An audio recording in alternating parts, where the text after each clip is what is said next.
las cuales hemos detenido para ser puestas en centros de contención y que deberán cumplir la cuarentena de 30 días establecida a aquellas personas que están en desacato a la cuarentena domiciliar que se solicitó. Esas son las palabras de Rogelio Rivas, el exministro de Seguridad, en una conferencia el 22 de marzo de 2020. De los 70 meses que Nayib Bukele ha gobernado El Salvador, 40 han sido bajo el régimen de excepción. 3 meses estuvieron bajo la pandemia, un momento que sirvió como ensayo para consolidar el poder. Este marzo se cumplieron 2 aniversarios, 5 años desde la pandemia por COVID-19 y 3 desde que inició el régimen de excepción, que hasta ahora se ha renovado 37 veces. En este episodio, hablamos de la estrategia de control y seguridad del gobierno de Bukele, el inicio de las detenciones arbitrarias. Bienvenidos a El Resumen de El Faro, un podcast con los temas más importantes de la semana. Soy Graciela Barrera. Hoy es 5 de abril.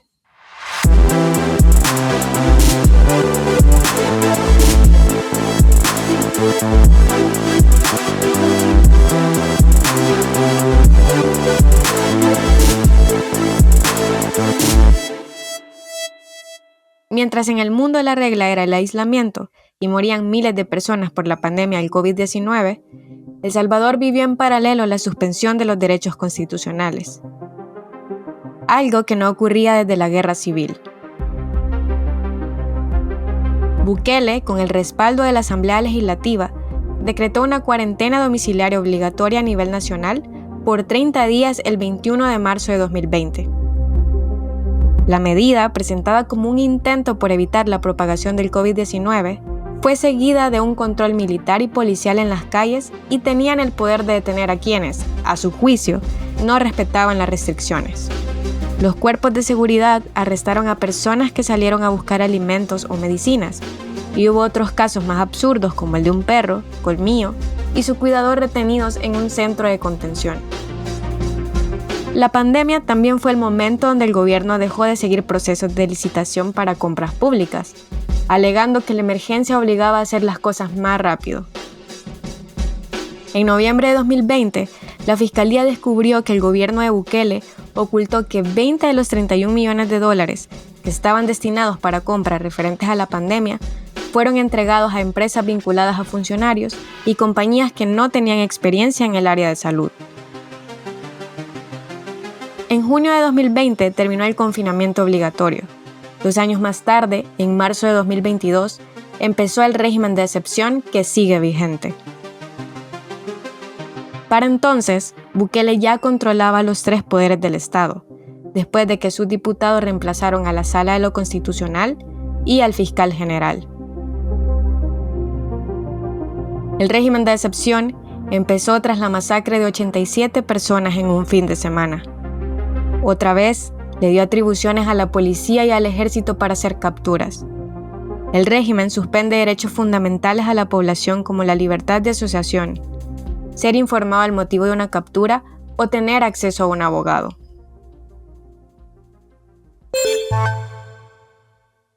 Las lecciones de salud en la pandemia.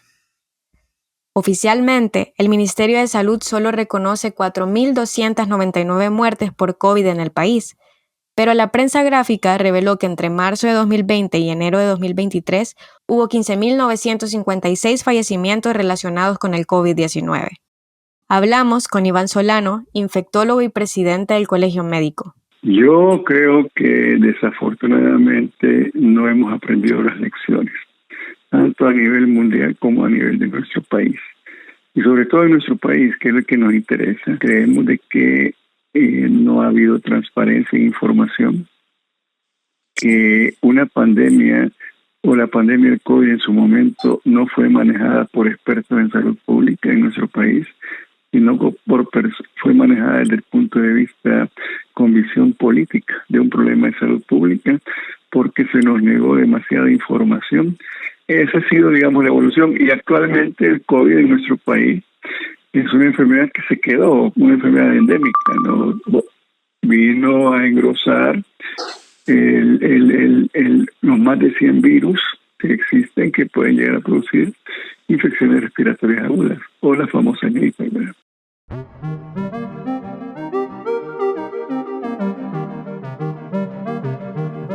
Esto es una pausa para recordarte que tu apoyo nos permite seguir contando las historias que otros no cuentan o intentan ocultar. Puedes apoyarnos desde $4.99 al mes. Solo tienes que ingresar a apoya.elfaro.net. La red de abogados y empleados públicos que vende visitas en las cárceles. Nadie sabe lo que ocurre en las cárceles del régimen. No hay información pública al respecto y los familiares de los detenidos saben poco o nada sobre sus parientes. A la fecha, más de 87,000 personas han sido detenidas y la organización Socorro Jurídico Humanitario ha documentado 375 muertes en prisiones. Esta semana publicamos una investigación en la que les contamos 7 casos de familiares de presos que pagaron para que sus seres queridos pudieran entrar a la prisión, enviar cartas o hasta ser enviados a un hospital, aunque no estuvieran enfermos. La esposa del prestamista pagó $1,500, pero no le dieron la hora de visita prometida. La mujer reclamó por el incumplimiento del acuerdo y logró una segunda visita sin pagar ninguna cantidad, a manera de resarcimiento. El Faro tiene copia de 2 audios en los que ella habla sobre el ingreso a Mariona, que ocurrió a inicios de 2023. Gracias a Dios, todo bien, hasta pude estar más del tiempo porque a ellos se les olvidó el calcular la hora. Todo estaba bastante tranquilo. Él, en lo que respecta... En total, esta red corrupta ganó $48,620, según los casos que documentamos en el periódico. Escucha el reportaje. Abogados y empleados públicos venden visitas, cartas y llamadas en las cárceles de Bukele, en la cuenta del Faro Audio, disponible en Spotify, Apple Podcasts y iHeartRadio.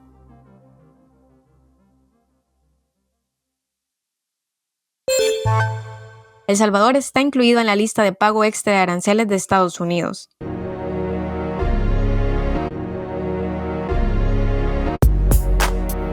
El presidente de Estados Unidos, Donald Trump, anunció un arancel del 10% a las importaciones provenientes de El Salvador y más de 100 países.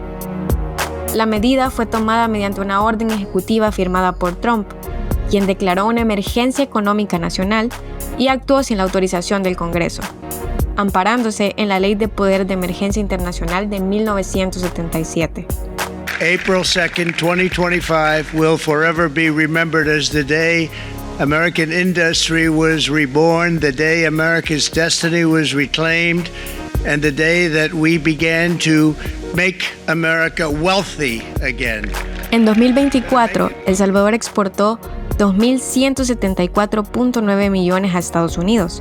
Los principales productos fueron camisetas y camisas de punto, suéteres, calzas y panties, condensadores eléctricos y azúcar de caña, muchos de ellos bajo el Tratado de Libre Comercio según la prensa gráfica.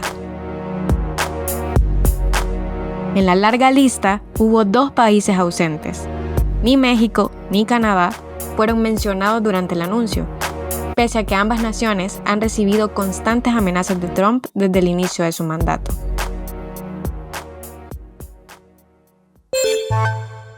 Bukele pidió quitar a las alcaldías los mercados reconstruidos. El presidente Bukele envió una iniciativa a la Asamblea Legislativa para crear una Dirección Nacional de Mercados, que le quite a las alcaldías municipales la administración de los mercados nacionales, además de los locales comerciales ubicados en plazas, parques y espacios públicos. La propuesta de ley dice que es necesario crear la dirección para garantizar las condiciones de libre competencia y de salubridad óptimas que propicien la comercialización directa y efectiva de productos de primera necesidad. Hasta la fecha, la administración de los mercados es potestad de las municipalidades, que cobran una tasa por la adjudicación de los espacios y una por el arrendamiento de los mismos. La iniciativa fue enviada a la Comisión de Infraestructura y Desarrollo Territorial, que tiene 3 meses sin trabajar y cuya reunión quedó programada para el próximo lunes, según reportes de la prensa gráfica. El gobierno de Trump reconoció haber deportado por error a un salvadoreño con estatus legal en Estados Unidos. El gobierno de Donald Trump reconoció que deportó por error a Kilmar Armando Ábrego García, un salvadoreño con estatus legal protegido en Estados Unidos. El joven fue detenido en marzo de 2020 en Baltimore y, pese a estar protegido contra la deportación, fue enviado a El Salvador, donde fue transferido al Centro de Confinamiento del Terrorismo, mejor conocido como CECOT. El gobierno de Estados Unidos admitió por primera vez una deportación que fue un error administrativo, aunque alegó que fue un descuido de buena fe basado en una orden de deportación y su supuesta afiliación con la MS-13, algo que Ábrego niega. Ábrego García huyó de El Salvador a los 16 años debido a amenazas de pandillas. Un juez decidió que no debía ser deportado a El Salvador por el riesgo de tortura. Organizaciones defensoras de los derechos humanos pidieron explicaciones al gobierno y exigen su regreso a Estados Unidos. El caso está siendo evaluado por una jueza federal.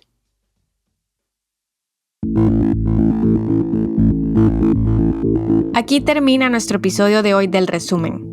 No olvides suscribirte a nuestra cuenta en Spotify, Apple Podcasts y iHeartRadio.